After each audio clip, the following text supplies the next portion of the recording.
अस्सलाम वालेकुम फ्रीलांसर्स, क्या हाल है आप लोगों का। This is Bilal. आज की इस वीडियो में मैं आप लोगों को ये बताने लगा हूँ कि आप लोग आर्टिकल राइटिंग की सर्विस फ्रीलांसिंग के अंदर किस तरह से दे सकते हैं, कौन से प्लेटफॉर्म्स हैं जिसके ऊपर आप लोग आर्टिकल राइटिंग की सर्विस दे सकते हैं, आर्टिकल राइटिंग स्टार्ट करने के लिए कौन सी चीज़ें हैं जिनका आपको पता होना ज़रूरी है, कौन सी कॉमन मिस्टेक्स हैं जो राइटर्स अपनी राइटिंग के अंदर करते हैं, बायर्स को किस तरह से आप लोग जो है वो बेहतर कम्युनिकेट कर सकते हैं बायर्स के साथ, बायर्स से कौन सी डिटेल्स आप लोगों को लेना ज़रूरी हैं, आप लोगों ने आर्टिकल राइटिंग के लिए रिसर्च किस तरह से करनी है। और सबसे बढ़ के इस वीडियो के अंदर मैं आप लोगों के साथ एक आर्टिकल राइटिंग का एक बड़ा ज़बरदस्त एक टेम्पलेट शेयर करने वाला हूँ। उस टेम्पलेट को पढ़ के आप लोगों को देख के उसको एक्सप्लेन भी करूँगा, दिखाऊँगा भी। उसको देख के आप लोगों को काफ़ी बेहतर तरीके से समझ आ जाएगी कि एक अच्छा आर्टिकल किस तरह से लिखा जाना चाहिए। तो शुरू करते हैं। सबसे पहले शुरू करते हैं हम कि एज ए फ्रीलांस राइटर आप लोग आर्टिकल राइटिंग किस तरह से स्टार्ट कर सकते हैं, वो कौन सी बेसिक्स हैं जो आपको पता होनी ज़रूरी हैं आर्टिकल राइटिंग स्टार्ट करने के लिए। अच्छा, सबसे पहले तो मैं आपको ये बताना चलूँ कि फ्रीलांस राइटिंग जब आप लोग स्टार्ट करते हैं, कोशिश करें कि सबसे पहले राइटिंग करना थोड़ा सा सीख लें, प्रैक्टिस करें पहले। फेसबुक ग्रुप्स हैं बहुत सारे, पाकिस्तान फ्रीलांसर्स है, फ्रीलांसर्स फंडा है, बेताशा इस तरह के ग्रुप्स हैं जिनके अंदर मतलब हज़ारों लाखों की तादाद में पूरे पाकिस्तान से, कुछ इंडिया से, कुछ बांग्लादेश से, मुख्तलिफ मुल्कों से बायर्स आते हैं और वो कंटेंट राइटिंग के ऑर्डर्स देते हैं। तो उन ग्रुप्स को लाजमी ज्वाइन करें, वहाँ आपको कंटेंट राइटिंग का काफ़ी काम मिल सकता है। अच्छा, मैं आपको फाइवर ज्वाइन करने से पहले फेसबुक के ग्रुप्स ज्वाइन करने का इसलिए कह रहा हूँ क्योंकि जब एक फ़्रेश फ्रीलांसर, एक फ़्रेश राइटर काम शुरू करता है तो शुरू में बहुत ज़्यादा गलतियाँ करता है। जब वो शुरू में गलतियाँ करता है, डायरेक्ट फाइवर के ऊपर जाके अकाउंट बना के गलती शुरू कर देता है, तो बुरे रिव्यूज़ मिलना, रेटिंग ख़राब होना, इस तरह के प्रॉब्लम्स होते हैं। उसका अल्टीमेटली नुकसान ये होता है कि आप लोग जब फाइवर के अकाउंट के ऊपर जाके पहले ही ऑर्डर ख़राब करवा लेते हैं, तो फिर वो उसके उसमें फिर आगे उसके आफ्टर इफेक्ट्स बहुत ज़्यादा होते हैं। आगे क्लाइंट्स को कन्विंस करना, नए ऑर्डर्स लेना, बायर को इस पर अप्लाई ना कर पाना, ये कॉमन एग्जांपल्स हैं। इसलिए कोशिश करें कि पहले फेसबुक ग्रुप से शुरू करें काम। फेसबुक ग्रुप्स के अंदर कुछ क्लाइंट्स ढूंढें, लो कॉस्ट काम लें, आपको इजीली 0.5 रुपीज़ पर वर्ड पे काम मिल जाएगा अगर आप एक अच्छा प्रपोजल लिखते हैं। मैंने एक वीडियो फेसबुक ग्रुप्स के अंदर जो जॉब्स आती हैं उनके ऊपर अप्लाई करने के लिए, प्रपोजल लिखने के ऊपर भी, एक विनिंग प्रपोजल लिखने पे भी एक वीडियो बनाई हुई है, आपको मेरी वीडियोस में मिल जाएगी, वो भी देख लें अगर आपको ज़रूरत महसूस हो। अच्छा, एक अच्छा फ्रीलांस राइटर फेसबुक ग्रुप के अंदर 2 रुपये 2 रुपीज़ पर वर्ड और इवन इससे भी ज़्यादा अर्न कर सकता है, ये नॉर्मल बात है। अच्छा, इसके अंदर मैं आपको एक और चीज़ बता चलूँ कि फेसबुक ग्रुप के ऊपर काम करने का, स्टार्ट करने का फेसबुक ग्रुप से सबसे बड़ा बेनिफिट ये होता है, जैसे से आपका ऑर्डर अच्छा नहीं हुआ, किसी वजह से कैंसिल हो गया, तो कोई रेटिंग आपकी ख़राब नहीं होगी, कोई रिव्यू ख़राब नहीं होगा, दोबारा आपको काम मिल जाएगा, दोबारा से आप कर सकते हैं। आपको लेकिन प्रोफेशनल प्रोजेक्ट्स के ऊपर काम करने का मौका मिलता है। जब आप कुछ प्रोफेशनल प्रोजेक्ट्स के ऊपर काम करेंगे, आपकी डेफिनेटली राइटिंग स्किल्स बेहतर हो जाएंगी। और जब कुछ प्रोफेशनल प्रोजेक्ट्स पे काम करके जब आप थोड़ा सा सीख जाएंगे और उसके बाद आप फाइवर के ऊपर लैंड करेंगे, अपवर्क पे जाएंगे, फ्रीलांसर पे या किसी भी बड़े प्लेटफॉर्म पे, तो इस बात के चांसेस काफ़ी कम होंगे कि आपसे मज़ीद गलतियाँ हो या आपके रिव्यूज़ ख़राब हो जाएं या आपकी फ्रीलांस करियर आपका शुरू में जो है वो थोड़ा सा ख़राब हो जाए, आपका अकाउंट जो है वो फ्रीलांस राइटिंग का अकाउंट, उसके बाय रिक्वेस्ट पे अप्लाई ना कर पाना वगैरह, इस तरह के प्रॉब्लम्स हों। अच्छा, इसके साथ साथ ना एक और भी आपको चीज़ बता दूँ, अगर आपका फाइवर अकाउंट है उसके ऊपर आपके शुरू में रिव्यूज़ वगैरह ख़राब हो गए हैं या आपने राइटिंग की सर्विस अच्छी नहीं दी, आपके बायर ने फ्रंट पे तो आपको रेटिंग अच्छी दे दी लेकिन प्राइवेट फीडबैक ख़राब दे दी है, तो भी कुछ प्रॉब्लम्स हो जाते हैं। अल्टीमेटली सिंपल वर्ड्स में ये समझ लें, पहले काम सीखें, उसके बाद फाइवर के ऊपर जाएँ, ठीक है। अच्छा, अब काम किस तरह से सीखना है, क्या क्या प्रॉब्लम्स हैं, कि ये सब चीज़ें आपके साथ डिस्कस करूँगा। लेकिन उससे पहले मैं आपको ये बता चलूँ कि आप ये ना समझिएगा कि ये आर्टिकल राइटिंग कोई बहुत मुश्किल काम है, ये हो नहीं सकता। आर्टिकल राइटिंग बहुत ही आसान काम है, कोई इसके अंदर मुश्किल नहीं है। बस ये है कि आपकी इंग्लिश थोड़ी सी अच्छी हो। मैं ये नहीं कहता कि आपकी इंग्लिश एक्स्ट्रा ऑर्डनरी हो, बहुत टॉप नॉच किस्म की, वैसा नहीं है। इंग्लिश थोड़ी सी अच्छी होनी चाहिए, चीज़ों की आपको अंडरस्टैंडिंग हो, ग्रामर थोड़ी सी अच्छी हो। अगर नहीं भी तो कोई मसला नहीं, प्रैक्टिस कर लें, अच्छी हो जाएगी, कोई इशू नहीं है, लेकिन प्रैक्टिस ज़रूरी है। उसके लिए कुछ सैम्पल्स वगैरह लिखें। सैम्पल्स लिखने के लिए आपको मैं इसी आर्टिकल के अंदर पूरी इन डेप्थ आपको स्क्रैच लेवल से लेके एंड तक आपको सारी डिटेल्स बताने वाला हूँ कि आर्टिकल राइटिंग किस तरह से होगी, आपको क्या क्या चीज़ें बतानी चाहिए, किस तरह से आर्टिकल में किस किस जगह क्या क्या चीज़ लिखनी है, किन चीज़ों का ख्याल रखना है, सब बताने वाला हूँ। अब बेशक उसी की बेस पे कुछ सैम्पल्स लिख लें। अगर आपका मेरा डायरेक्ट कांटेक्ट है, बेशक आप आर्टिकल्स लिख के मेरे साथ शेयर कर लें, मैं उनको चेक करके आपको पॉइंट आउट कर दूंगा अगर उसमें कोई मुझे मिस्टेक्स लग रही होंगी या मुझे अगर लग रहा होगा उसमें मज़ीद इम्प्रूवमेंट हो सकती है।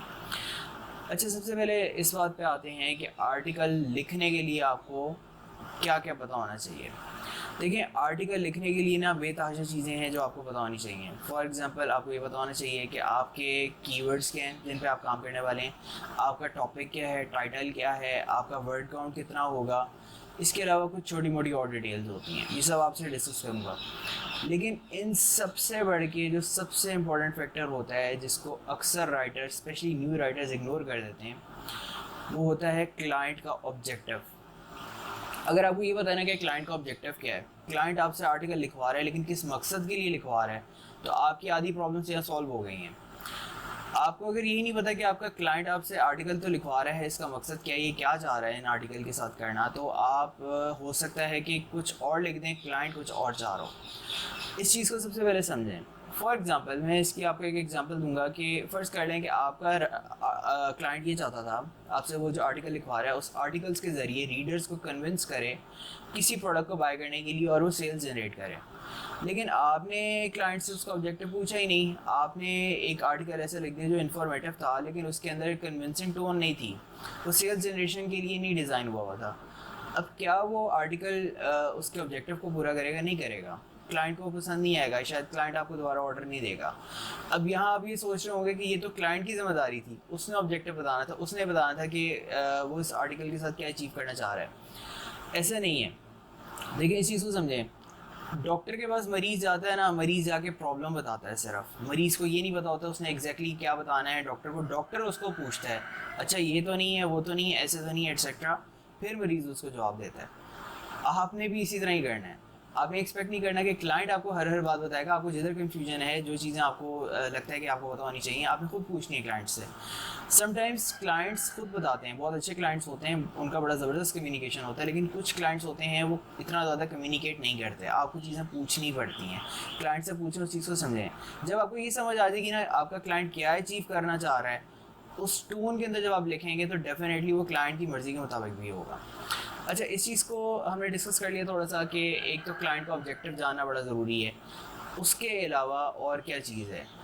उसके अलावा आपको कीवर्ड पता होना चाहिए।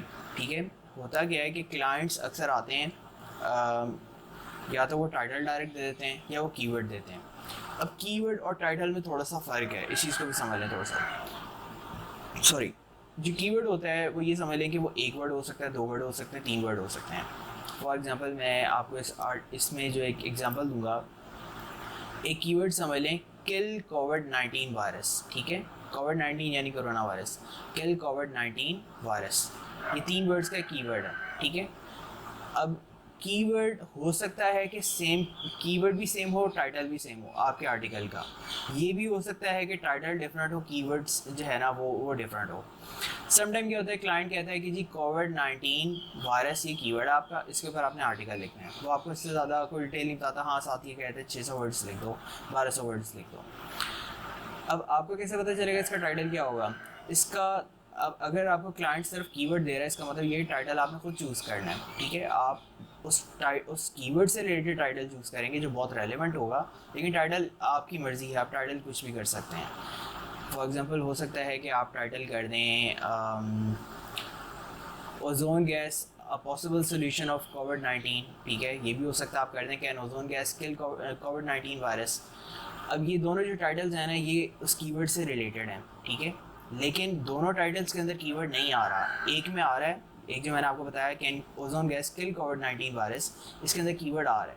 लेकिन जो दूसरा टाइटल है ozone gas a possible solution of कोविड-19, इन दोनों टाइटल्स लिंक्ड हैं कीवर्ड के साथ। दोनों का टॉपिक सेम है कि क्या कोविड-19 को ख़त्म किया जा सकता है, ओजोन गैस इसको ख़त्म कर सकती है। दोनों के अंदर जो है वो कीवर्ड रिलेटेड डिटेल्स शेयर हो रही हैं, लेकिन एक में है और एक में नहीं है। इस चीज़ को समझें। आपने टाइटल के अंदर कोशिश करनी है कि आपका कीवर्ड लाजमी है। ठीक है, सर्च इंजन ऑप्टिमाइजेशन के बारे में भी अभी आपको बताता हूँ। आप बस ये समझ लें कि टाइटल के अंदर कीवर्ड होना आपके सर्च इंजन ऑप्टिमाइजेशन के लिए अच्छा है, आपके आर्टिकल की। अच्छा, अब यहाँ ये सवाल आता है कि सर्च इंजन ऑप्टिमाइजेशन क्या है। सर्च इंजन ऑप्टिमाइजेशन को आप सिंपल वर्ड्स में इस तरह समझ लें कि एक आर्टिकल जो इस अंदाज से लिखा हो कि वो बिल्कुल गूगल की मर्ज़ी के मुताबिक हो, गूगल को पसंद आए, ठीक है, वो सर्च इंजन ऑप्टिमाइज है। आप गूगल के ऊपर जाके सर्च करते हैं जैसे बेस्ट कार्स इन पाकिस्तान, उसके ऊपर हो सकता है कि 10 पेजेस आ जाएं, 100 पेजेस आ जाएं, 1000 पेजेस आ जाएं, लेकिन एक ऐसा आर्टिकल होगा जो गूगल के पहले पेज पे पहली पोजीशन पे आ रहा होगा, और एक ऐसा आर्टिकल होगा जो गूगल के आखिरी पेज पे आखिरी पोजीशन पे आ रहा होगा। गूगल के पहले पेज पे पहली पोजीशन पे जो आर्टिकल आ रहा है उसकी SEO सबसे अच्छी है, जो सेकंड नंबर पे आ रहा है उसकी उससे थोड़ी सी कम है, जो थर्ड पे आ रहा है उसकी उससे मज़ीद कम है।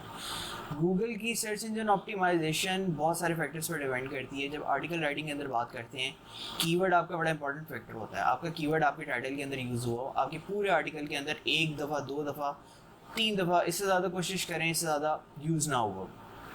इसमें डिफरेंट स्ट्रेटजीज़ हैं, डिफरेंट लोग डिफरेंट इस पर डेंसिटी पे बिलीव करते हैं, लेकिन मेरा ख्याल है कि 3 दफ़ा बहुत होता है, इससे ज़्यादा नहीं होना चाहिए अनलेस अनटिल आपका आर्टिकल 1200 वर्ड से ऊपर हो। अच्छा, अब इसके अलावा कुछ और भी इस सर्च इंजन ऑप्टिमाइजेशन की जब हम बात करते हैं आर्टिकल राइटिंग में कुछ और भी चीज़ें होती हैं। फॉर एग्जांपल आपकी जो सब हेडिंग्स हैं सब हेडिंग्स हैं, उनके अंदर कीवर्ड कहीं ना कहीं यूज़ हो, उसके अलावा रेलिवेंट कीवर्ड्स यूज़ हुआ। फॉर एग्जांपल कोविड-19 फ़र्ज़ कर लें कीवर्ड था, इसका सिनोनिम मैं यूज़ कर सकता हूँ कोरोना वायरस, ठीक है। इसके अंदर कहीं पे आ रहा था किल कोविड-19, मैं कीवर्ड एक यूज़ कर रहा था, मैं इसका एक रेलिवेंट कीवर्ड यूज़ कर सकता हूँ एलिमिनेट कोरोना वायरस, ठीक है। मतलब रेलिवेंट वर्ड्स भी काफ़ी सारे यूज़ होने चाहिए। इसमें मज़ीद रेलिवेंट वर्ड्स क्या हो सकते हैं, पैथोजेंस हो सकते हैं, और मज़ीद क्या हो सकते हैं, माइक्रो ऑर्गेनिज़म्स हो सकते हैं, और मज़ीद क्या हो सकते हैं, इसके अंदर हो सकते हैं सिकनेस हो सकते हैं, और फ्लू हो सकते हैं, और क्या हो सकते हैं, पेंडेमिक हो सकते हैं, इस तरह के वर्ड्स, ठीक है। कोशिश करें इस तरह के वर्ड्स ज़्यादा से ज़्यादा यूज़ करें। अच्छा, हमने यहाँ तक ये डिस्कस कर लिया कि आर्टिकल की SEO वगैरह किस तरह की होगी एट्सेट्रा। अब बस आपने ये ख्याल रखना है कि आपको अगर क्लाइंट ये कहता है कि आपने SEO आर्टिकल लिखना है आपका, और वो आपको बता देता है कि आपका ये कीवर्ड है, आपको टाइटल नहीं देता, टाइटल आपको चूज़ कर लें। लेकिन इस चीज़ का भी साथ ख्याल रखें कि आप टाइटल जो भी चूज़ कर रहे हैं क्लाइंट के साथ वो शेयर कर दें, ताकि क्लाइंट को आइडिया हो कि आप इस टाइटल के ऊपर काम कर रहे हैं। ऐसा ना हो कि वो टाइटल बाद में क्लाइंट को पसंद ना आए, हो जाता है समटाइम इस तरह से। जो भी टाइटल आप चूज़ करें, क्लाइंट को आप जब एक बार बता देंगे तो क्लाइंट आपको गाइड कर देगा कि ये टाइटल सही है, उसकी रिक्वायरमेंट्स के मुताबिक है या नहीं, ठीक है। अच्छा, अब इसके बाद हम आते हैं इस बात पे कि एक आर्टिकल की लेंथ कितनी होनी चाहिए। अगर क्लाइंट आपको लेंथ भी नहीं बताता, नॉर्मली अब ये समझ लें कि एक आर्टिकल मिनिमम जो है ना 600 to 1200 वर्ड्स का होना चाहिए। इसमें भी हर क्लाइंट की अपनी रिक्वायरमेंट होती है, कोई इससे भी ज़्यादा मांगता है। 5000 प्लस वर्ड्स के भी आर्टिकल्स पब्लिश होते हैं काफ़ी ब्लॉग्स के ऊपर, लेकिन मिनिमम आपका आर्टिकल 600 वर्ड्स का होना चाहिए, और 1200 वर्ड्स तक आप ले जाएँ तो ज़्यादा बेहतर है। अच्छा, अब यहाँ पे हमने ये भी डिस्कस कर लिया। अब फ़र्ज़ कर लें कि आपको जो है वो आपने आर्टिकल के लिए आपने टाइटल भी चूज़ कर लिया, आपके पास कीवर्ड भी था, आपको वर्ड काउंट भी पता था। अब रिसर्च किस तरह से करनी है आपने आर्टिकल के लिए। आप एक आर्टिकल लिखना शुरू करना चाहते हैं, उसके लिए आपको पहले इन्फॉर्मेशन भी तो चाहिए। आपको ये तो पता चल गया कि ये टाइटल है, लेकिन ये भी तो हो सकता है कि वो टाइटल ऐसा हो जिसके बारे में आपको पता ही ना हो। आपको पता ही ना हो कि कोरोना वायरस को ओजोन गैस का कोरोना वायरस के ऊपर क्या इम्पैक्ट है, तो आप उसके ऊपर नहीं लिख सकते हैं। तो डेफिनेटली आपको पहले इन्फॉर्मेशन कलेक्ट करनी है। अब इन्फॉर्मेशन कलेक्ट करने का क्या तरीका है?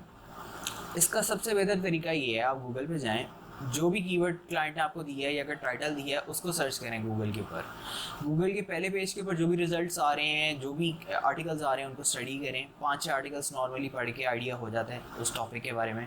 कुछ अपनी तरफ से भी उसके अंदर मज़ीद डिटेल्स आ रहे हैं। डेफिनेटली आपको अगर नहीं भी आइडिया होगा, थोड़ा बहुत पढ़ के आपको आइडिया हो जाएगा कि इसमें ये भी हो सकता है। कुछ चीज़ें अपनी तरफ से भी उसमें डालें। अब आप क्या करेंगे कि रिसर्च करते टाइम आपको जितनी भी डिटेल्स मिल रही होंगी काम की, हर आर्टिकल के अंदर कोई ना कोई फैक्ट फिगर्स होंगे, कोई चीज़ें इस तरह की डिस्कस हो रही होंगी जिनको आप अपने आर्टिकल में यूज़ करना चाहते होंगे या कर सकते होंगे। आपने क्या करना है, उन सब डिटेल्स को कॉपी कर लेना है एक वर्ड फाइल के अंदर, और उसके बाद क्या करना है, जब आपकी पूरी रिसर्च कंप्लीट हो जाएगी, आपने उन सब डिटेल्स को अपने आर्टिकल के अंदर यूज़ करने के लिए आर्टिकल लिखना शुरू करना है। और जिधर जिधर वो फिट हो सकती होंगी आपने रीराइट करके यूज़ करना है। मैं दोबारा रिपीट कर रहा हूँ, रीराइट करना है, कॉपी पेस्ट नहीं करना। हम जो डिटेल्स को कॉपी पेस्ट करते हैं तो वो पकड़ी जाती हैं, वो प्लेजराइज्ड कंटेंट कहलाता है, इसको प्लेजरिज्म कहते हैं।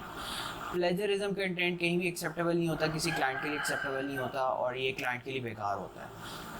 प्लेजराइज आपने कभी भी कंटेंट को नहीं करना। हो सकता है इस तरह की कभी सिचुएशन आ जाए कि आपको डिटेल्स सेम टाइटल या सेम कीवर्ड गूगल के ऊपर सर्च करके आपको ना मिल रही हैं, रेलिवेंट डिटेल्स सर्च कर लें। अगर आपको इस कीवर्ड, अगर आपको किल कोविड-19 के ऊपर डिटेल्स नहीं मिल रही तो एलिमिनेट कोरोना वायरस सर्च करके देख लें, रेलिवेंट कीवर्ड को सर्च करें, रेलिवेंट टॉपिक सर्च करके देखें, डेफिनेटली आपको कोई ना कोई डिटेल मिल जाएगी। अगर फिर भी डिटेल नहीं मिल रही, गूगल के ऊपर ही सर्च करें, गूगल स्कॉलर। गूगल स्कॉलर जो है एक डेटाबेस है जिसके अंदर रिसर्च आर्टिकल्स के लिंक्स होते हैं, जो अक्सर गूगल सर्च के अंदर हम लोग देखते भी नहीं हैं, हमें शो भी नहीं होते। गूगल स्कॉलर पे जाएं, वहाँ पे अपने टॉपिक को सर्च करें, वहाँ से आपको मज़ीद डिटेल्स मिल जाएंगी, आपको रिसर्च आर्टिकल्स मिल जाएंगे, उनके ऊपर जो डिटेल्स हैं वो इससे भी ज़्यादा हेल्पफुल होती हैं, उनको यूज़ कर लें। लेकिन फिर वही बात, रीराइट करके यूज़ करेंगे आप, रीराइट के बगैर यूज़ नहीं करेंगे। अच्छा, अब हमने यहाँ तक ये चीज़ें भी डिस्कस कर ली, अब आपने रिसर्च भी कर ली, आपको सारी डिटेल्स भी मिल गई, अब आपने लिखना शुरू करना है। लेकिन लिखना शुरू करने से पहले कुछ कॉमन मिस्टेक्स हैं जिनको जानना आपके लिए ज़रूरी है। सबसे पहली जो कॉमन मिस्टेक होती है, सबसे पहली जब नए राइटर्स लिखना शुरू करते हैं, वो ये होती है, वो क्या करते हैं कि आर्टिकल को स्टार्ट करते हैं आर्टिकल की उस टॉपिक की डेफिनेशन से। आपको क्लाइंट ने कहा आर्टिकल लिखने के लिए, आपको कीवर्ड दिया किल कोविड-19 वायरस, ठीक है, आपने टाइटल बनाया कैन ओजोन गैस किल कोविड-19 वायरस। आपको ये डिस्कस करना था कि ओजोन गैस कोविड-19 वायरस को किल करती है या नहीं करती, ठीक है। इसमें ये तो सवाल आता ही नहीं कि कोविड-19 होता क्या है। अगर किसी को ये नहीं पता कि कोविड-19 होता क्या है तो वो ये क्यों सर्च कर रहा होगा कि क्या ओजोन गैस कोविड-19 को मारती है या नहीं मारती। अगर उसको पता ही नहीं है कोविड-19 क्या है, वो तो फिर पहले जाके ये सर्च करेगा ना कि कोविड-19 क्या है। इसलिए डेफिनेशन से स्टार्ट ना करें। डेफिनेशन जब आप स्टार्ट करते हैं ना, तो एक तो वो बुकिश टच आ जाता है, थोड़ा सा एकेडमिक राइटिंग में चीज़ चल जाती है, नॉन एकेडमिक में चीज़ नहीं चलती। अब इसको ना थोड़ा सा इस तरह से समझ लें कि पहले पैराग्राफ के अंदर आपने एक स्टोरी बिल्ड करनी होती है, एक बैकग्राउंड बनाना होता है उस सब्जेक्ट का। मैं आपको ये नहीं कहता कि आप उसकी डेफिनेशन को टच भी नहीं कर सकते या उसकी इंपॉर्टेंस को भी डिस्कस नहीं कर सकते। अच्छा, ये भी ख्याल रखना है, इम्पोर्टेंट ये भी कहीं मेंशन नहीं करना कि ये बहुत इंपॉर्टेंट चीज़ है या बहुत इंपॉर्टेंट टॉपिक है, करते हैं ये राइटर्स, ये भी नहीं करना। हाँ, इसको तरीके से डिस्कस करना है, फैक्ट्स एंड फिगर्स के साथ। अब ये किस तरह से हो सकता है, मैं आपको इसकी एक बहुत सादा सी एग्जांपल देता हूँ। 3 इडियट्स एक मूवी, इंडियन मूवी, सबने देखी होगी, उससे एग्जांपल देता हूँ। मूवी स्टार्ट होती है, मूवी के शुरू के कुछ मिनट्स के शुरू के कुछ मिनट्स में दिखाते हैं हीरोज़ आपस में मिलते हैं, वो एक हीरो किसी मिजाज का है, दूसरा हीरो किसी मिजाज का है, जो वायरस है वो उसके साथ मेन हीरो की लगनी शुरू हो जाती है। वहाँ तक अभी हीरोइन इंट्रोड्यूस भी नहीं हुई, फिर हीरोइन इंट्रोड्यूस होती है। लेकिन हीरोइन के इंट्रोड्यूस होने तक अगर आप मूवी पे गौर करें तो कैरेक्टर्स को इंट्रोड्यूस कर रहे हैं, स्टोरी बिल्ड कर रहे हैं, सबकी पर्सनालिटी बिल्ड कर रहे हैं, वहाँ तक आपको ये दिखा रहे हैं कि भाई पीछे क्या बैकग्राउंड है। असल जो लड़ाई झगड़ा है वो हीरो आगे क्या करता है और क्या क्या आगे स्टोरी किस तरह से चलती है एटसेट्रा, वो बाद में शुरू होता है। असल सस्पेंस और असल कहानी बाद में शुरू होती है। पहले एक बैकग्राउंड बिल्ड किया जाता है कि आईसीयू में एडमिशन हो रहा है हीरोज़ का, और वो किस तरह से वो बच्चे जो है वो पढ़ाई के प्रेशर से तंग आके सुसाइड कर रहे हैं और हीरो बिल्कुल डिफरेंट मिजाज का एटसेट्रा। ये सब चीज़ें सिर्फ बैकग्राउंड बिल्ड कर रही हैं, असल कहानी बाद में शुरू हो रही है। आर्टिकल राइटिंग भी इसी तरह ही होती है, पहले आप बैकग्राउंड बिल्ड करते हैं, कहानी बनाते हैं। अब पहले उसकी कहानी बनाएंगे। अब अगर आप लिख रहे हैं कि कैन ओजोन गैस किल कोविड-19, तो आप पहले थोड़ा सा शुरू करेंगे जिसके अंदर आप थोड़े से फैक्ट एंड फिगर बताएंगे कि कोविड-19 ने जो है वो पूरी दुनिया के अंदर क्या तबाही मचाई हुई है, इसको कोई कंट्रोल नहीं कर पा रहा है, इसको कंट्रोल करना कितना मुश्किल हो गया है। इसको कंट्रोल करने के लिए जो है वो different companies different tactics use कर रही हैं। इसी तरह से एक पॉसिबल सोल्यूशन जो है वो ओजोन गैस हो सकता है। तो लेकिन ये जानना ज़रूरी है कि क्या ओजोन गैस वाकई इसको ख़त्म कर सकती है, अगर कर सकती है क्या मुकम्मल कर सकती है एटसेट्रा। ये एक स्टोरी बिल्ड हो जाती है। इससे आगे आप शुरू करते हैं कि वो क्या डिटेल्स हैं, किल कर सकती है, नहीं कर सकती, किस तरह कर सकती, किस हद तक कर सकती है एटसेट्रा। लेकिन स्टोरी बॉडी बिल्ड करना, बैकग्राउंड बनाना बड़ा ज़रूरी होता है। ये सब वो चीज़ें होती हैं जो आपकी एसईओ के लिए भी ज़रूरी होती हैं। आपका जो रीडर है, आपने रीडर को एंगेज रखना होता है। आपका हर पैराग्राफ ऐसे समझ लें कि ऐसा होना चाहिए कि उसको पढ़ के रीडर का दिल करे कि वो अगला पैराग्राफ ही पढ़े। अगर आपके रीडर का पहला पैराग्राफ पढ़ के दिल नहीं कर रहा ना दूसरा पैराग्राफ पढ़े, आपका आर्टिकल जो है वो उसका कोई इम्पैक्ट नहीं होगा। इसलिए बड़ा ज़रूरी है कि आप थोड़ा सा इस अंदाज से अपने आर्टिकल को लिखें। अच्छा, उसके बाद फिर एक गलती और जो बड़ी इंपॉर्टेंट है जो राइटर्स करते हैं, वो ये करते हैं, वो क्लाइंट को पूरे पूरे वर्ड्स लिख के देते हैं। क्लाइंट ने आपको ऑर्डर दिया था 1200 वर्ड्स लिखने का, आपने 1000 वर्ड्स जैसे तैसे लिख लिए, उसके बाद आपकी हिम्मत जवाब दे गई या आपके पास अल्फाज ख़त्म हो गए, आपने जैसे तैसे बड़ी मुश्किल से 1200 वर्ड्स या 1201 वर्ड पूरा कर दिया, आपने क्लाइंट को डिलीवर कर दिया।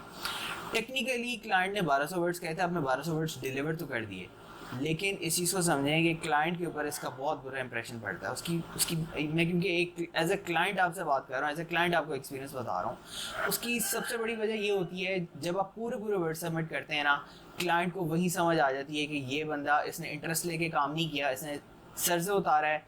अगर इसने इंटरेस्ट लेके किया होता ना, इसको पता भी ना होता मैंने 1200 से ऊपर वर्ड्स लिख दिए हैं, या ये बंदा जो है ना इतना एक्सपीरियंस राइटर नहीं है, इसको लिखने में मुश्किल हो रही थी, इससे वर्ड्स पूरे नहीं हो रहे थे।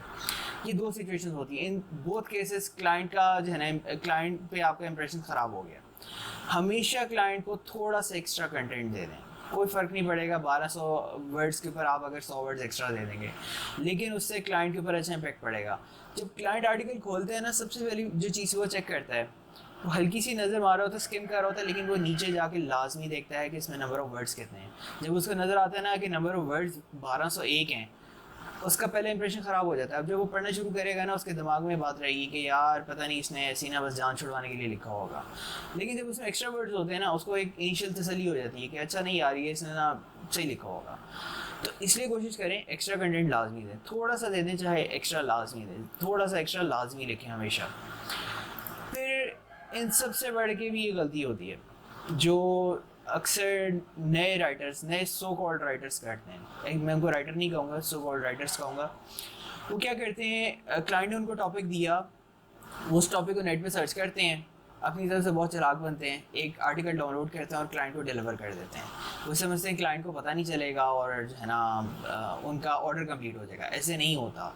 जो क्लाइंट आपको काम दे रहा है ना, उसको आइडिया है कि उसने प्लेजरिज्म किस तरह से चेक करना है। प्लेजरिज्म चेक करने के बेतहाशा टूल्स हैं, कुछ पेड हैं कुछ नॉन पेड हैं, लेकिन हर क्लाइंट के पास ये टूल्स होते हैं। इनमें बास टूल्स हैं जो बहुत ही सस्ते हैं, वो ऑलमोस्ट हर बंदे के पास ही होते हैं। तो ये पकड़ा जाता है फ़ौरन, प्लेजराइज कंटेंट। प्लेजराइज कंटेंट कभी सबमिट ना करें। कुछ ऑनलाइन टूल्स हैं जिनके बारे में आप लोग सुनेंगे या सुन चुके होंगे, जैसे आर्टिकल रीराइटर, आर्टिकल स्पिनर। ये जो टूल्स हैं ना, ये बर्बाद कर देते हैं एक राइटर के करियर को। कभी इस तरह की गलती ना करें, इस तरह का कोई टूल यूज़ ना करें। आपको अव्वल तो ये टूल, इस टूल को यूज़ करके भी आप जो है ना नॉन प्लेजराइज कंटेंट अगर डिलीवर कर भी देंगे, क्लाइंट को फिर भी पता चल जाएगा कुछ प्लेजरिज्म उसमें फिर भी होता है, और उसके अलावा कंटेंट का जो कंटेक्स्ट होता है वो ख़राब हो जाता है, पता चल जाता है। लेकिन अगर किसी तरह बच भी गए, वो सबमिट हो भी गया, आपकी राइटिंग की कोई लर्निंग नहीं होगी। अल्टीमेटली किसी स्टेज पे जाके आप रुक जाएंगे। आपने जो 0.5 रुपीज़ पर वर्ड से कमाना शुरू किया था, वहीं पे रुके रहेंगे, उससे आगे नहीं जाएंगे। और इस दौरान बीच में आपके बहुत सारे ऑर्डर्स कैंसिल भी होंगे। इसलिए इसको ज़हन से निकाल ही दें कि ये एक ऑप्शन है, आपने ये काम करना ही नहीं है, आपने सीखना है। अच्छा, कुछ टूल्स हैं जिनके बारे में हर राइटर को पता होना बहुत ज़रूरी है, क्योंकि मैं ये बहुत बेसिक लेवल से ये चीज़ें समझा रहा हूँ।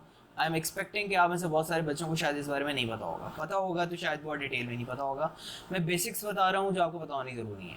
एक टूल है कॉपीस्केप, दुनिया का सबसे बेहतरीन टूल है नॉन एकेडमिक कंटेंट के अंदर प्लेजरिज्म चेक करने के लिए। पे टूल है, थोड़ा सा महंगा है, इसलिए ये हर क्लाइंट यूज़ नहीं करता, लेकिन ज़्यादातर क्लाइंट्स के पास ये होता है।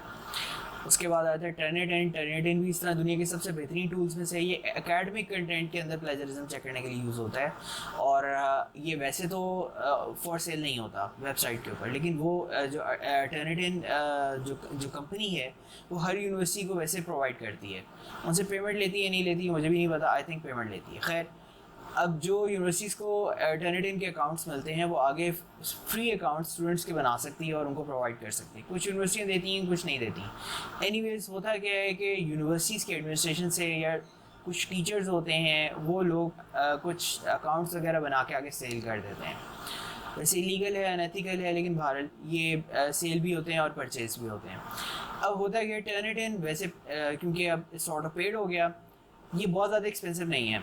ये लगभग आप समझ लें कि पाकिस्तानी 1500 2000 रुपीज़ से 2500 3000 रुपीज़ के दरमियान एक अकाउंट मिल जाता है ईजीली। तो ज़्यादातर जो लोकल बायर्स भी होते हैं ना, उनके पास भी टर्निटिन होता है। तो ये वैसे तो एकेडमिक कंटेंट के लिए यूज़ होता है, लेकिन इसको नॉन एकेडमिक के लिए भी यूज़ किया जाता है, ऑल दो इसकी एक्यूरेसी बहुत ज़्यादा नहीं होती नॉन एकेडमिक में। फिर आ जाता है एक टूल, स्मॉल SEO वेबसाइट है, एक स्मॉल SEO टूल्स वेबसाइट है एक, जिसके ऊपर ये फ्री अवेलेबल है, प्लेजरिज्म चेकिंग टूल। इसके ऊपर जाके आप इजीली फ्री चेक कर सकते हैं, लेकिन मैं आपको पहले बता दूं कि ये बहुत ज़्यादा एक्यूरेट नहीं है। फिर आ जाता है ग्रामरली। ग्रामरली आपके लिए इन सब टूल्स में से सबसे ज़्यादा इंपॉर्टेंट है। ग्रामरली एक तो फ्री वर्जन भी अवेलेबल है, प्रीमियम भी अवेलेबल है, आप फ्री इजीली यूज़ कर सकते हैं। फ्री वर्जन के अंदर भी तकरीबन वो सब फीचर्स हैं जो आपको इनिशियली चाहिए हैं। वो ग्रामेटिकल मिस्टेक्स आपकी निकाल देता है, आपको आपकी ग्रामर के बारे में एक स्कोर बताता है, जिससे आपको आइडिया हो जाता है कि आप इम्प्रूव कर रहे हैं या नहीं कर रहे। और इससे बढ़ के वो आपको कुछ सजेशंस खुद भी आपकी गलतियों के अगेंस्ट दे रहा होता है कि आप इनको किस तरह से इम्प्रूव कर सकते हैं। तो ग्रामरली फ्री वर्जन लाजमी यूज़ करें। वैसे इसका प्रीमियम वर्जन भी बहुत एक्सपेंसिव नहीं है, इसके कुछ अकाउंट्स प्रीमियम वर्जन्स बहुत सस्ते सेल हो रहे होते हैं फेसबुक ग्रुप्स में। अच्छा, अब हमने ये जान लिया कि कंटेंट कॉपी करना तो कोई ऑप्शन है ही नहीं। बहुत से टूल्स हैं जो क्लाइंट्स कॉपी कंटेंट पकड़ने के लिए यूज़ करते हैं, तो इसलिए आप कोशिश करें कि कॉपी ना करें, ग्रामरली लाजमी यूज़ करें ताकि आपकी ग्रामर अच्छी हो। अच्छा, यहाँ तक हमने सिर्फ वो डिटेल्स डिस्कस की हैं जो कि एक आर्टिकल राइटर को लाजमी पता होनी चाहिए। अब आते हैं कि एक अच्छा रिस्पॉन्स आर्टिकल किस तरह का होना चाहिए, उसका क्या फॉर्मेट होना चाहिए। अच्छा, सबसे पहले तो ये कि एक रिस्पॉन्स आर्टिकल की रेसिपी क्या होती है, और मैं आपको ये बता दूं कि मैं इसमें जो रेसिपी फॉलो कर रहा हूँ वो एक वेबसाइट incomeschool.com से मैंने यूज़ की है। उनका कंटेंट है, मेरा नहीं है, ऑल्दो मैंने उसको कुछ थोड़ा सा स्लाइटली एडिट की है और उसको मैंने उर्दू में एक्सप्लेन करने की कोशिश की आप लोगों को। अच्छा, सबसे पहले आता है आपका टाइटल। आपका जो भी टाइटल होगा, मैं पहले जैसे बता चुका हूँ, कोशिश करें उसमें कीवर्ड लाजमी यूज़ करें। आपके टाइटल के जितने वर्ड्स होंगे उसका पहला लेटर कैपिटल होगा, बाकी के लेटर्स उसके स्मॉल रहेंगे। मैं इसकी आगे जाके आपको साथ साथ एग्जांपल्स भी शो करता रहूँगा, आपको आइडिया हो जाएगा किस तरह से होना चाहिए। फिर आ जाता है आपका फर्स्ट पैराग्राफ। जैसे मैंने पहले बताया कि एक स्लाइटली आप जो है ना एक बैकग्राउंड बिल्ड करते हैं, एक स्टोरी बिल्ड करते हैं। पहले पैराग्राफ के अंदर आपने छोटी सी एक स्टोरी बिल्ड करनी है, डायरेक्टली टॉपिक के ऊपर जंप नहीं करना, ठीक है। थोड़ा सा आपने उसको हल्का सा डिस्कस करना है, फिर टॉपिक की तरफ आप आएंगे। पहला पैराग्राफ आपका बहुत शॉर्ट होना चाहिए, ज़्यादा बड़ा ना करें। इसमें भी डिफरेंट स्ट्रैटेजीज़ हैं, कुछ और स्ट्रैटेजीज़ भी होती हैं, वो मैं बाद में डिस्कस करूँगा किसी और वीडियो में। इस वीडियो के अंदर मैं आपको सिंपल ये बता रहा हूँ, पहला आपका जो पैराग्राफ है शॉर्ट सा होगा बिल्कुल, let's say 50 words, max 100 words, ठीक है। सेकेंड पैराग्राफ आपका सबसे इंपॉर्टेंट होगा SEO के लिहाज से। आपका जो सेकंड पैराग्राफ होगा इसके अंदर आप डायरेक्टली टॉपिक के ऊपर एक्चुअली जंप कर रहे होंगे। आपका फर्स्ट कर लें कि आपका टाइटल था कैन ओजोन गैस किल कोविड-19 वायरस। आपके सेकंड पैराग्राफ को आप शुरू ही यहाँ से करेंगे, येस इट कैन किल कोविड-19 वायरस, और आगे उसकी बेसिक डिटेल्स दे देंगे। अच्छा, अब होगा क्या कि सेकंड पैराग्राफ के अंदर जो है वो जो भी क्वेश्चन है, आपका टाइटल है, उसको आप डायरेक्टली आंसर करेंगे, बेसिक डिटेल्स दे देंगे, लेकिन इसका जो लास्ट सेंटेंस होगा वो इतना एंगेजिंग होना चाहिए जिससे रीडर के माइंड में कुछ मज़ीद सवालात पैदा हों, उसका दिल करे कि वो आगे नेक्स्ट पैराग्राफ पढ़े। ये पॉइंट बड़ा इंपॉर्टेंट होता है। इनफैक्ट आपके हर पैराग्राफ का ही एंड इस तरह से होना चाहिए। अच्छा, अब वैसे तो इस पैराग्राफ का समझ लें कि SEO के अंदर 50% रोल है, क्योंकि ये बहुत शॉर्ट होता है, क्वेश्चन को पिन पॉइंट आंसर कर रहा होता है। लेकिन गूगल इस पैराग्राफ को सर्च रिजल्ट में जितनी वेबसाइट्स होती हैं उसके अंदर वो अक्सर शो करने के लिए, यानी रैंक करने के लिए अक्सर यूज़ कर लेता है। मतलब आपने कभी नोट किया हो कि गूगल कुछ क्वेश्चंस के सजेस्टेड आंसर्स दे रहा होते हैं जो एग्जैक्टली किसी वेबसाइट में शो नहीं हो रहे होते। हाउएवर पहली वेबसाइट का ही होता है, लेकिन वेबसाइट्स नीचे होती हैं, ऊपर आंसर आ रहा होता है। ये समटाइम्स वहाँ पे रैंक करने के लिए जो है बेनिफिशियल होता है, इसलिए इस तरह की स्ट्रैटेजी यूज़ की जाती है। फिर आ जाता है आपका थर्ड पैराग्राफ। थर्ड पैराग्राफ के अंदर आप क्या करते हैं, सेकंड पैराग्राफ के एंड में लास्ट सेंटेंस के अंदर आपने, जैसे ऑलरेडी हमने डिस्कस किया, एक एंगेजिंग क्वेश्चन छोड़ देते हैं जिससे रीडर के माइंड में मज़ीद सवालात पैदा होते हैं, उसका दिल करता है मज़ीद जाने इस टॉपिक के बारे में। थर्ड पैराग्राफ के अंदर आप उन सब सवालात को, उन सब चीज़ों को एड्रेस करेंगे, डिटेल में एड्रेस करेंगे। फोर्थ पैराग्राफ भी आप बना सकते हैं, उसके अंदर मज़ीद डिटेल में जा सकते हैं, मज़ीद एक्सप्लेन कर सकते हैं। फिर अगर आपको लगता है ना कि इसको आर्टिकल को एक्सटेंड किया जा सकता है, ये बड़ा टॉपिक है, सब हेडिंग्स बना लें। हर सब हेडिंग किसी ऐसे पॉइंट पे बनाएं जिसके बारे में आपको लगता है कि रीडर के माइंड में आ रही होगी, इसको डिस्कस करना चाहिए। सब हेडिंग जो भी आप बनाएं, कोशिश करें उसके अंदर रेलेवेंट कीवर्ड्स यूज़ कर दें। जैसे कोविड-19 का रेलेवेंट कीवर्ड कोरोना वायरस हो सकता है, पेंडेमिक हो सकता है, इस तरह के वर्ड्स कुछ यूज़ कर लें। ये सब हेडिंग्स एसईओ के लिए बड़ी इंपॉर्टेंट होती हैं। सम टाइम ऐसे भी होता है कि आपकी सिर्फ एक सब हेडिंग की वजह से आपका पूरा आर्टिकल रैंक हुआ होता है। इसलिए कोशिश करें कि सब हेडिंग्स बनाएं, कोशिश करें कि मिनिमम 3 या 4 या 5 सब हेडिंग्स आपके आर्टिकल में हों। ये बेसिक स्ट्रक्चर था, सिंपल सा स्ट्रक्चर था जो मैंने आपके साथ शेयर कर दिया। यहाँ तक तो था, ये वो मेन रेसिपी थी जो आपको, जिसको आपने फॉलो करना ही करना है। इसके बाद एक ऑप्शनल चीज़ आ जाती है जो कि है रिलेटेड क्वेश्चंस। ये रिलेटेड क्वेश्चंस क्या होते हैं कि सेम टॉपिक के अंदर जो आपने जो टाइटल रखा था, कैन ओजोन गैस किल कोविड-19 वायरस, ये एक सवाल था, एक क्वेश्चन था। अब इससे रिलेटेड कुछ क्वेश्चंस मज़ीद डिस्कस कर देते हैं। फॉर एग्जांपल एक क्वेश्चन हो सकता है, can ultra violet rays kill कोविड-19 वायरस, ठीक है। और इस तरह का एक और हो सकता है, रिलेटेड क्वेश्चन हो सकता है, कैन ओजोन गैस किल कोविड-19 पैथोजेंस ऑन N95 मास्क, ठीक है। और एक और हो सकता है, can we make ozone gas कोविड-19 किलर एट होम, ठीक है। ये रिलेटेड क्वेश्चंस हैं। ये जो रिलेटेड क्वेश्चंस होते हैं ना, ये भी सम टाइम आपके आर्टिकल को रैंक करवा देते हैं। ये बड़े इंपॉर्टेंट होते हैं वैसे तो, लेकिन यहाँ नॉर्मली मैंने जो देखा है कि आजकल जो सिलसिला चल रहा है, क्लाइंट्स इतना इंटरेस्टेड नहीं होते रिलेटेड क्वेश्चंस लिखवाने के लिए। लेकिन मैं आपको एक चीज़ बताऊँ, आप गूगल पे जाके अगर कभी कुछ सवाल सर्च करें ना, तो कुछ आपको सजेस्टेड क्वेश्चंस शो होंगे। जो सजेस्टेड क्वेश्चंस होते हैं ना, वहाँ उनके ज़रिए उनके अंदर रैंक करवाने के लिए अपने आर्टिकल को, ये बहुत बेनिफिशियल हो सकते हैं। अब आप करें क्या, आप कोशिश ये करें, फ़र्ज़ करें क्लाइंट ने आपको 1200 वर्ड्स लिखने के लिए दिया है, आप 1200 वर्ड्स का आर्टिकल ही लिखें। अगले जो 100 वर्ड्स हैं या 50 वर्ड्स आप एक्स्ट्रा लिखना चाहते हैं, उनके रिलेटेड क्वेश्चंस लिख कर डाल दें। क्लाइंट का दिल करेगा रिमूव कर देगा, रखना चाहेगा रख लेगा, लेकिन अगर रख लेगा क्लाइंट का फ़ायदा हो सकता है। तो ये था एक सिंपल सा रिस्पॉन्स आर्टिकल का एक मेथड, आप इस तरह से लिख सकते हैं और होपफुली आपको फ़ायदा हुआ होगा। अगर आपके कोई सवाल हैं, आपके कोई सजेशंस हैं, आप कमेंट में मेरे साथ डिस्कस कर सकते हैं। मेरी स्किल सीरीज़ अभी शुरू हुई है, सिर्फ पहली वीडियो है स्किल सीरीज़ की, और इस तरह की और बहुत सारी वीडियोस आती रहेंगी इंशाल्लाह। मेरी पूरी कोशिश होगी जिससे आपको फ़ायदा हो। और अच्छा, वीडियो की डिस्क्रिप्शन को लाजमी चेक कर लें, मैं कुछ हेल्पफुल लिंक्स उसके अंदर शेयर करने वाला हूँ। स्पेशली रिस्पॉन्स आर्टिकल की रेसिपी का एक लिंक शेयर करने वाला हूँ, और एक मैं response article as an example उसका भी लिंक शेयर करने वाला हूँ। आप दोनों को रिलेट कर लेंगे, आपको समझ आ जाएगी किस जगह क्या चीज़ लिखनी है, किस चीज़ की कितनी लेंथ होनी चाहिए, एट्सेट्रा। सब डिटेल्स उसके अंदर बहुत अच्छी डिस्कस हुई है। मैंने आपको बेसिक्स बता दी हैं, आपको आर्टिकल राइटिंग की बेसिक्स डिस्कस कर ली हैं आपके साथ। होपफुली आपको फ़ायदा हुआ होगा, और thank you so much, that's all, अल्लाह हाफ़िज़।